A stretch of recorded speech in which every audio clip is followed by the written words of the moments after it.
Pension case में supreme court के 4/11/2022 के दिए गए आदेश का पालन करने की पूर्व में एक समयबद्ध योजना बनाई गई थी, पर ईपीएफओ द्वारा उस आदेश की मन मुताबिक व्याख्या करके रोज नए नए सर्कुलर निकाले गए।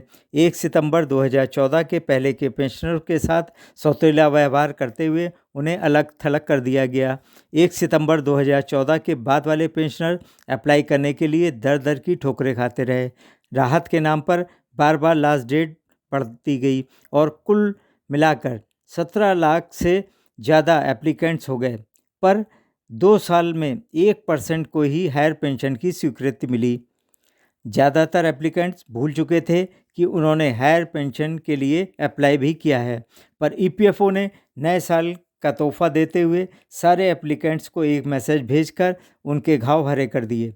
आजकल बस ईपीएफओ के उसी मैसेज की चर्चा है।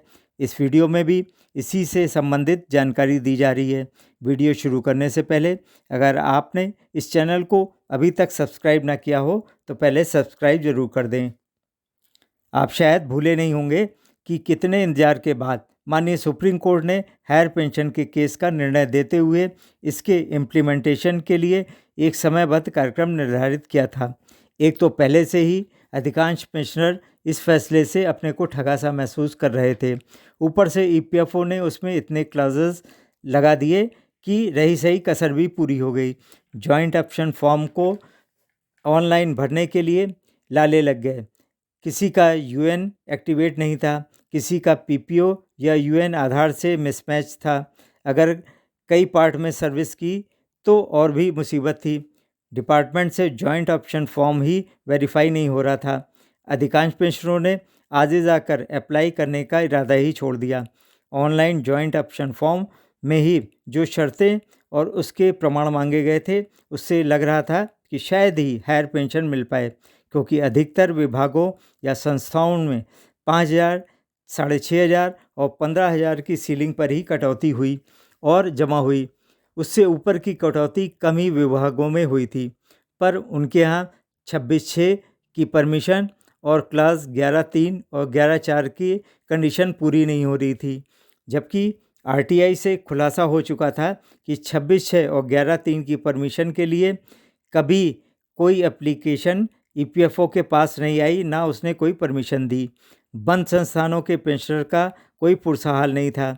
उदाहरण स्वरूप मोदी जेरोक्स के पेंशनर की सीलिंग से ऊपर कटौती हुई, पर कंपनी उनकी एप्लीकेशन पर साइन करने को तैयार नहीं है। इस सब के लिए विभिन्न संस्थानों, संगठनों, समितियों ने कई पत्र लिखे, पर ईपीएफओ अधिकांश सुझाव शिकायतों को रद्दी की टोकरी में डालता रहा। जब हायर पेंशन के निर्धारण की प्रक्रिया शुरू हुई तो मिलने वाले और देने वाले एरियर का बुक एडजस्टमेंट न करके ईपीएफओ संबंधित को डिमांड लेटर भेजने लगा। अब जिसके पास पैसा बचा है वही डिमांड लेटर के हिसाब से जमा कर हायर पेंशन पा सकेंगे। अगर जल्द ही कोई अनहोनी हो गई तो जिंदगी भर जोड़ी गई रकम भी डूब जाएगी। एग्जेम्प्टेड इस्टेब्लिशमेंट के केसेस तो अभी तक ईपीएफओ ने कंसीडर ही नहीं किए हैं। एनएसी ने ईपीएफओ और श्रम मंत्रालय में कई मीटिंगों में इन समस्याओं की शिकायत दर्ज कराई, कई बार पत्र भेजे। 20 दिसंबर को दिल्ली में श्रम मंत्री मनसुख मांडविया और ईपीएफओ के साथ एनएसी के राष्ट्रीय नेताओं की बैठक के दौरान कमांडर साहब ने पावर पॉइंट प्रेजेंटेशन में इन समस्याओं को दर्शाकर हायर पेंशन के केसेस में देरी पर आपत्ति व्यक्त की थी। उसमें विशेष रूप से यह शिकायत दर्ज की गई थी कि अनेक एम्प्लॉयर अपने पेंशनर की एप्लीकेशन दबाए बैठे हैं और कोई कार्रवाई नहीं कर रहे हैं। इस पर मंत्री जी ने कहा था कि हम प्रयास करेंगे कि मार्च 2025 तक हायर पेंशन की सभी एप्लीकेशन सेटल हो जाएं। उन्होंने एनएससी द्वारा व्यक्त की गई आपत्तियों का भी शीघ्र निराकरण करने को कहा था। वहीं पर ईपीएफओ ने हर बार की तरह अपना दिमाग चलाया। जो निर्देश एम्प्लॉयर को देने चाहिए थे कि वो अपने सारे एप्लीकेंट की सूचनाएं तैयार कर ईपीएफओ फॉरवर्ड करे, जिसमें सीलिंग से ऊपर कटौती और जमा करने का विवरण, सेक्शन 26 की परमिशन प्राप्त करने का प्रमाण, पैरा 11(3) के अनुसार पूर्व में जॉइंट ऑप्शन भरा था या नहीं, एप्लीकेंट्स के 1 सितंबर 2014 से पहले मेंबर था और उसके बाद भी कंटिन्यू रहा, उसके बाद ईपीएफओ ने अपने लेटर में एप्लीकेंट्स की जॉइंट ऑप्शन फॉर्म की कमियां दर्शाते हुए एम्प्लॉयर से इनके प्रूफ मांगे हैं। साथ ही एक्चुअल सैलरी पर ड्यू होने वाले 1.16% को पे करने की एम्प्लॉयर की अंडरटेकिंग मांगी है। जाहिर है अपने सेवानिवृत्त कर्मियों की इतनी सूचनाएं शायद ही कोई एम्प्लॉयर दे। 1.16% एडमिनिस्ट्रेटिव चार्जेस पे करने की अंडरटेकिंग तो कतई देने वाला नहीं।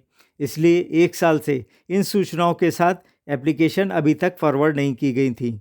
अब ईपीएफओ ने समस्या सुलझाने की बजाय सारे एप्लीकेंट्स की लिस्ट बनाकर उनके मोबाइल पर एक मैसेज भेज दिया है कि आपके हायर पेंशन के आवेदन की नियोक्ता द्वारा ईपीएफओ को फॉरवर्ड करने की अंतिम तिथि 31 जनवरी 2025 है। आपका आवेदन अभी तक आपके एम्प्लॉयर से प्राप्त नहीं हुआ है।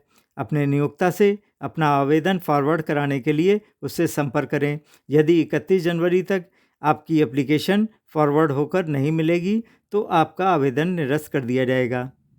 लोगों की 1 साल से एप्लीकेशन पड़ी हैं, उस पर एम्प्लॉयर पर कोई दबाव न बनाकर एप्लीकेंट से ही कहा जा रहा है कि वो एम्प्लॉयर से मिलकर फॉरवर्ड कराए। एक और एम्प्लॉयर को सुप्रीम कोर्ट के कोपभाजन का शिकार बनने से बचाया जा रहा है। दूसरी ओर एप्लीकेशन फॉरवर्ड होकर ना आने से 1 महीने के अंदर 90% एप्लीकेशन का निपटारा अपने आप हो जाएगा।